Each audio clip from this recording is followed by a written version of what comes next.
Our first reader tonight is going to be Charles Castle. And Charles is a Eugenian since 1978. He has roots deep in colonial New England. After a career in healthcare, and after 4 years building houses for Habitat for Humanity, he returned to creative writing. As a young writer, Charles was published in Hanging Loose. Since 2015, he has 3 books of poetry: Living with Patriarchs, A Season's Second Coming, and A Good Night in America. His work appears in Poems on Poetry and Poets, 2016, and Moments Before Midnight, 2018. And his work will appear in Verse Weavers, 2017. But what gives Charles the most pleasure of all is having a poem in the Oak and 10th Street parking structure. I would have been proud to have a poem in there, but I didn't get picked. But his did, as part of the City of Eugene's Step into Poetry installation. He has never met an open mic he did not like. Welcome, Charles.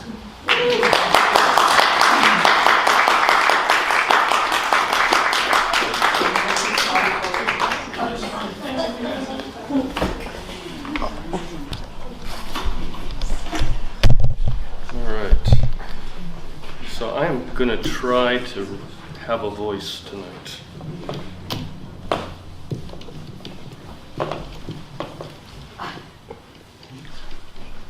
Is this all right? Yeah. So, like many of you perhaps, been struggling with some of the stuff going around. And yesterday I didn't have a voice, so we're going to try to make it happen.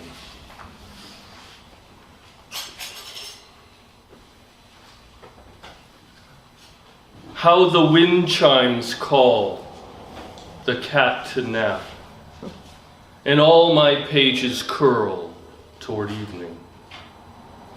Plum wine in the shy poet's cup may make him dance where love sometimes walks. But it's only with his muse he takes the chance and talks.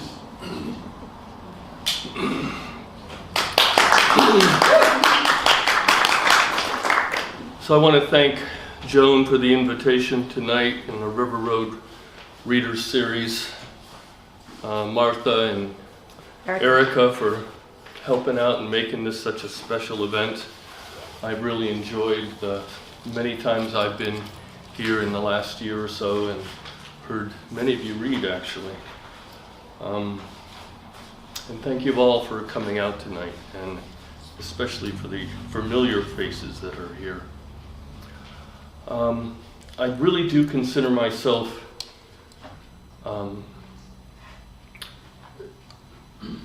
new to poetry, rediscovering perhaps. I did write in high school a little bit and went to college in upstate New York in a small town called Saranac Lake in the Adirondack Mountains near Saranac Lake. And that little town, the library there received a grant for an artist in residency program when I was in my early 20s or so. And they brought a poet up from New York City. And I really didn't know much about poetry at all. But by the end of the summer, he kind of became a Pied Piper for a group of young 20-something poets in that little community. And by the end of the summer, he had us reading on an outdoor stage in the center of town one night in front of a whole bunch of people. And I remember how it felt getting up in front of a bunch of folks for the first time, and how it felt getting off that stage when it was done.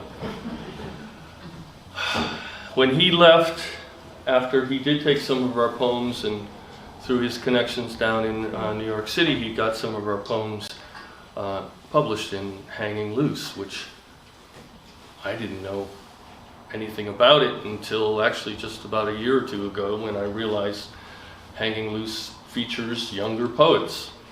And I thought that was a cool thing that he did for us. Anyway, when he left our little band of poets that was left,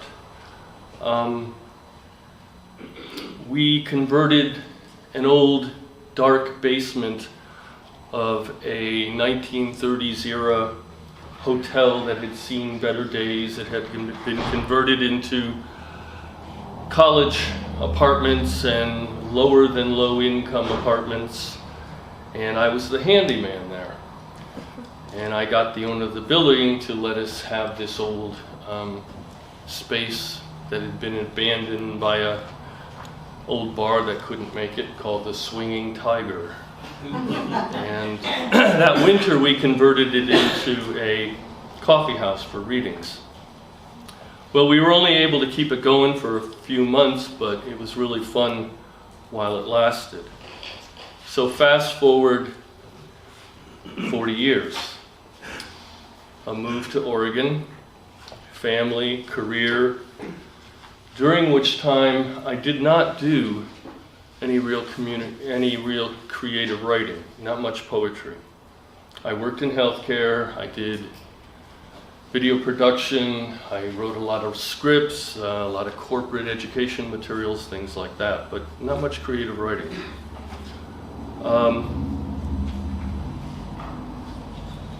Until 1915, or 2015. 2015, how time flies. My parents died within 9 months of each other. And after they died, and a series of other life changes and retiring, I found I had a lot of stuff to deal with, and poetry, as you no doubt know, is about that. And when I had a stack of poems finally, I went looking for a place to read, and the first place I found was in the dark back room of a funky coffee shop with a group of young 20-somethings. And it felt like home. And I thought, how cool, 40 years to have life come full circle this way. So I still read there on a regular basis. So this poem is about some of my impressions and reactions to that experience of reading for going on 3 years now with a bunch of young 20-something poets, now that 4 decades has passed. It's called The Orphans of Mammon.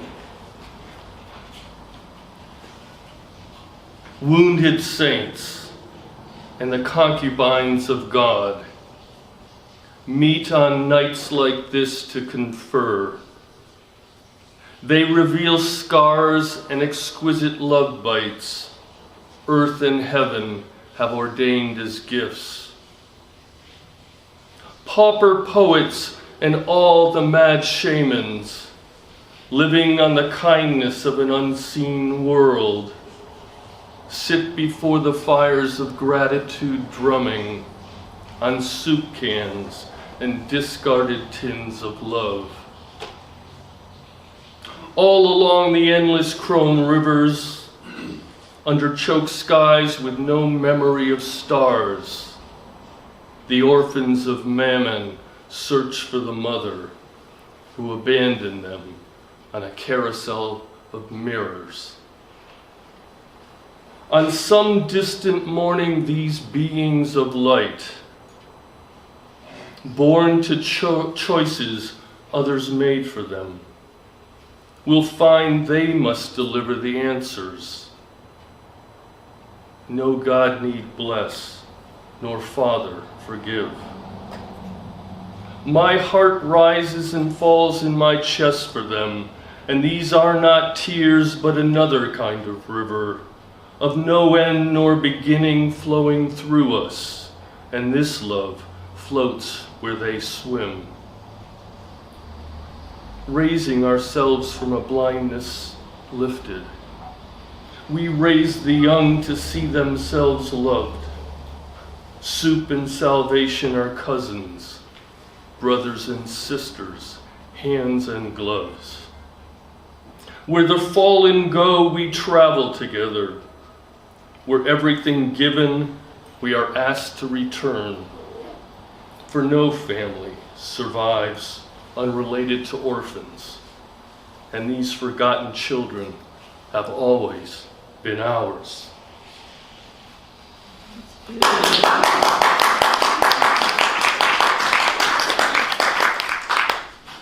So I was born in Maine and I grew up in Connecticut.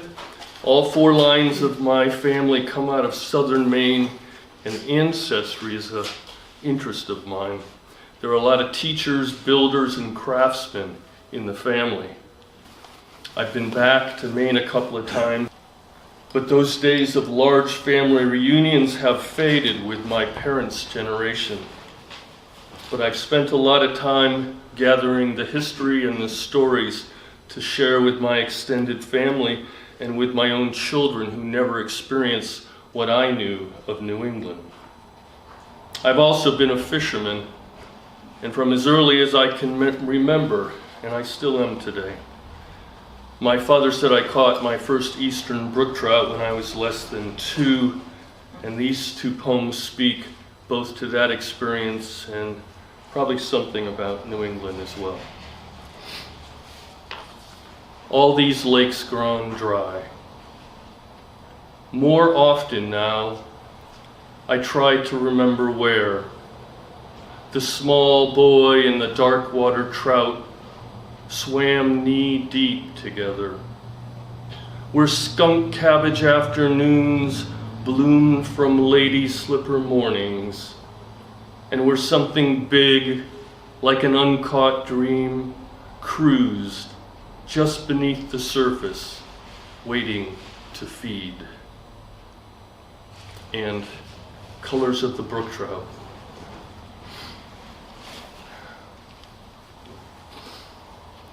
Give me the colors of the brook trout I knew as a child when late September called them up into the shallow veins of the earth to spawn.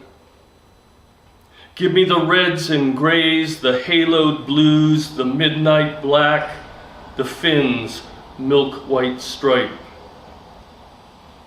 Give me the blood of New England when it flowed clear in the shadows of hardwoods, when joy was water and air and light through the trees, when reds and grays were mystery, haloed blues were hope, midnight black was wonder, and the fin stripe was the milky white essence of life and every possibility.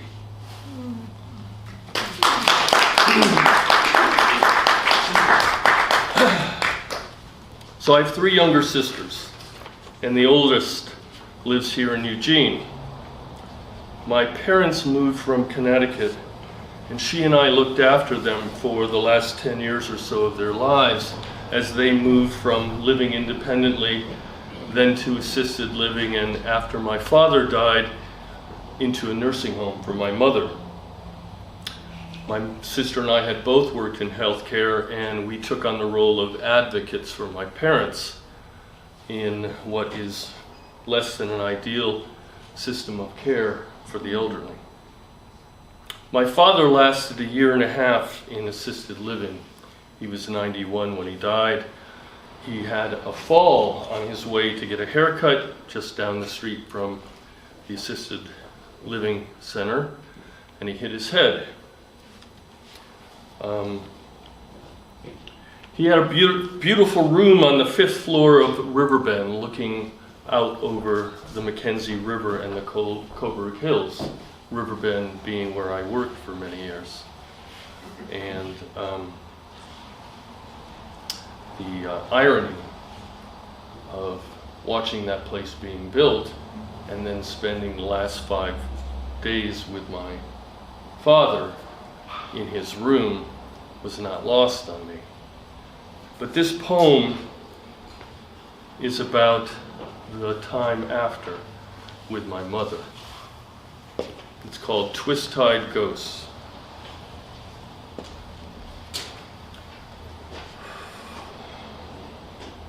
In this valley nursing home, ghosts and their familiars walk the long hall between the beginning and the end. We watch them struggle on their journey as they pass my mother's open door. Rarely do we leave as we would choose. Out her winter window I can see, in mist beneath a broken awning's crush, the CNAs smoke cigarettes and exhale the apparitions I watch drift away. The tired nurses make their morning rounds and keep a restless peace as best they can. There are as many ways to die as there are stars.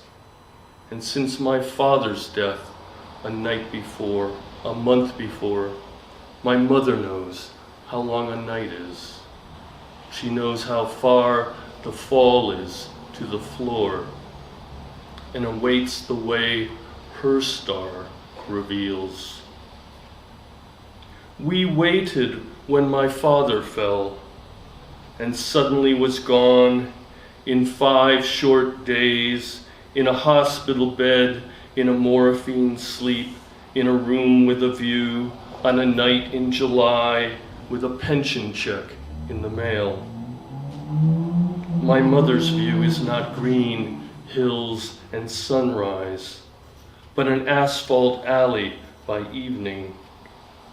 I stare into it, knowing faces aren't transparent, and no one can tell the living from the dead. In the fading light at my mother's table, I sign my father's checks. I pay my mother's bills. I count the days he's been gone by the multiple of hours my mother knows. There are peaceful deaths, labored dyings, and no way to know which will come for you. I leave by the back door through the dark alley to find my car under streetlight and heavy rain. In a plastic bag, in a cardboard box, in the undertaker's office, my father's ashes are twist-tied like craft store clay, bulk food, or fertilizer. I drive the distance down a narrow night, drifting through reflecting streets. They close at 6. I do not hurry.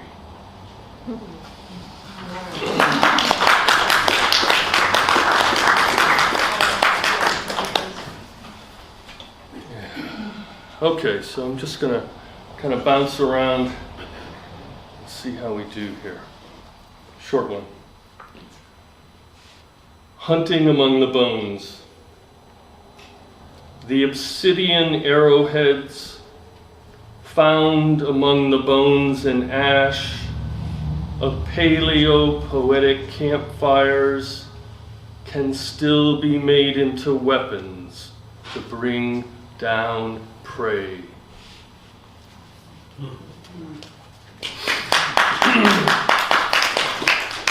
So I did build houses for Habitat for Humanity for 4 years.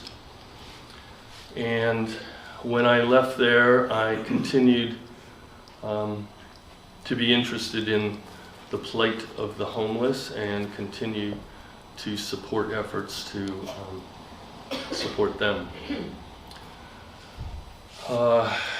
So this poem speaks in some way to the homeless. It's called Guthrie's Ghost Haunts Eugene.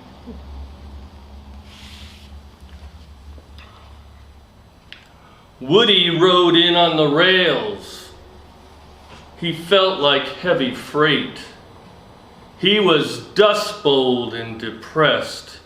He was hitchhiked, left high and dry on a cold, wet night.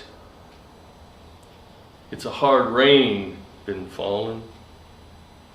He looked for shelter under a bridge. He found fences around the land once made for you and me. He wondered what they protected, such a small patch of freedom there. Woody needed a shave. Woody needed a bath. Woody needed a bowl of soup and a bread line. A bed seemed to be too much to ask with everyone sleeping.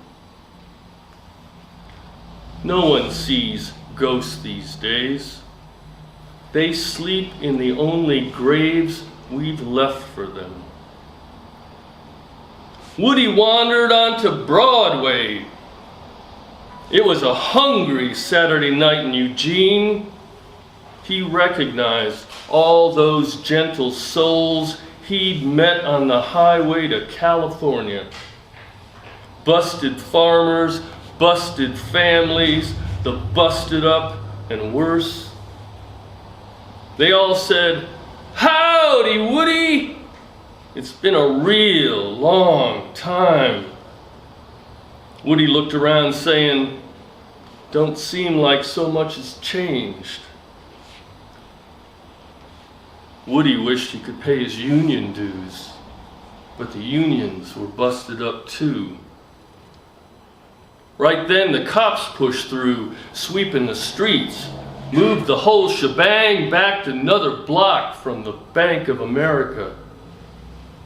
Woody said, "I remember when I could get a cup of coffee for a song. Now I can't get one for a week's pay. How's a poor boy get by these days?" Someone strummed a chord on an old guitar. Ah, that's a tune I remember. Glad the whole world ain't dead. I've been seeing ghosts everywhere I go. It's been slim pickings, hard places, empty faces, loud voices, few choices, little rhyme, and not much poetry. I've been a long time riding a highway like a wave. It's been a big ocean I've sailed and seen. I've seen storms and angry times, but this is a grapes of wrath of a new dimension. A wine of bile poured from the hearts of bitter men. Soul-starved souls who would eat their own children to feed their timid faith. It's a middle-class dust bowl of debt, and the wind's just starting to blow hard. This is a landslide you can feel on a Richter scale. We best leave the building while we still can. This house is coming down. Later, under familiar constellations, the small hours of morning hoboed up to a rusted train going north. Woody stood waiting for a sun to rise. Looking east and west, he saw nothing but oceans of desperation. He closed his eyes, and a sea breeze of sadness went right through him like a prayer.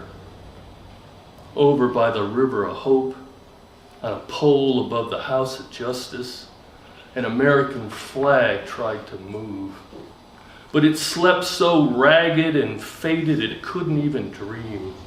It was bled out and bone-tired from serving special interests. Woody threw his pack over his shoulder and moved to the sound of a freight train whistle. He still remembered where the Golden Valley was hidden and how far it was to get there by dawn. He felt a song rise up in him. He had nothing left but to sing. Wow.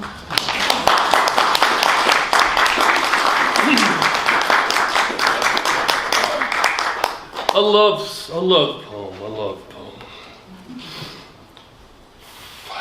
Light of Hours. I have seen her in the light of every hour, each a shade of the girl she wears like a memory from childhood. I think I know her from another place, when she steps wet from bathing, and I see beneath her skin her timeless child.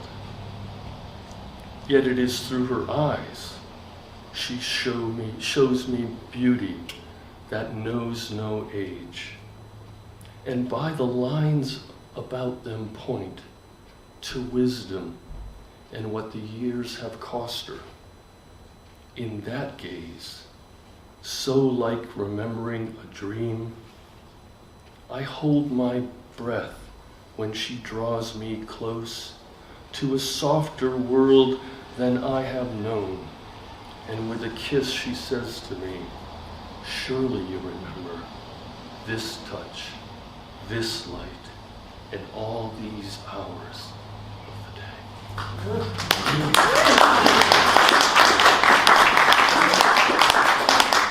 One more. One more? Okay. Thank you. One more.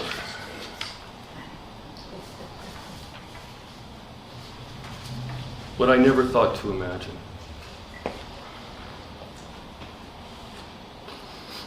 Monastery crows, tying ribbons of absolution to insecure weather vanes and pecking out love songs on tower bells. Icelandic fog, dreaming of warmer seas it had once tasted on the wind-blown tips of adulterous waves. Your breath on my ear painting your dreams in me while we both lay sleeping.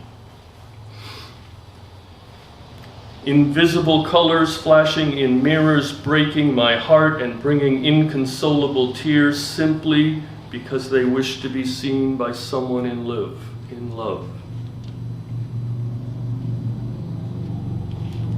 Short-lived emotional dust devils blowing across bone deserts, searching for companionship. Darkness in its passion, yearning to reveal a beauty it was blind to, and so drives the night out to live alone. Perfectly folded silk scars infused with the scent of fog on shuttered windowsills of winter, of white beaches never visited. Remnants of memories and unclaimed thoughts left floating above pillows of day workers who dreamed poets and painters took their misspoken words as brushstrokes of inspiration. Homeless love letters asking forgiveness dropped like thunder from storm clouds over broken homes. An old postman on his last day of work, wondering how he would paint that feeling of disquiet that was always his. The last time I would see you, and would I know it? Thank you.